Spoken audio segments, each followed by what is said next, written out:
কয়েকদিন আগে ভুট্টা এনেছিলাম। ভুট্টা পোড়া খেতে আমার ভীষণ ভালো লাগে। তোমরা কে কে ভুট্টা পছন্দ করো সেটা অবশ্যই জানিও।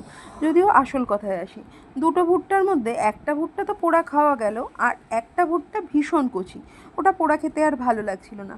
তাই ভুট্টাটাকে পোড়া না খেয়ে ছোটো ছোটো করে কুচিয়ে নিয়েছিলাম।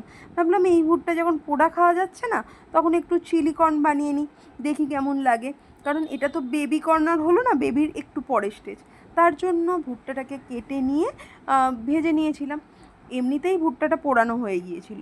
তারপর যেটা করেছি সেটা হচ্ছে কড়াইতে রসুন, পেঁয়াজ এই সমস্ত দিয়ে ভালো করে ভাজা ভাজা করে নিয়েছি, যেমন চিলিতে লাগে আর কি। কিন্তু ক্যাপসিকামটা দিলে ভালো হতো, কিন্তু আমার কাছে ছিল না সেই মুহূর্তে, ওই জন্য আমি আর দিতে পারিনি।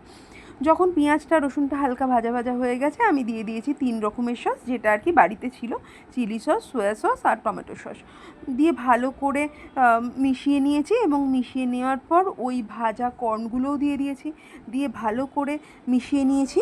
এরপর একটু জল দিতে লাগতো, তার জন্য কর্নফ্লাওয়ার গোলা জল আর কি দিয়ে দিয়েছি। দিয়ে নুন মিষ্টি পরিমাণ মতো দিয়ে একদম দুর্দান্তভাবে রেডি হয়েছে, একবার বানিয়ে দেখো।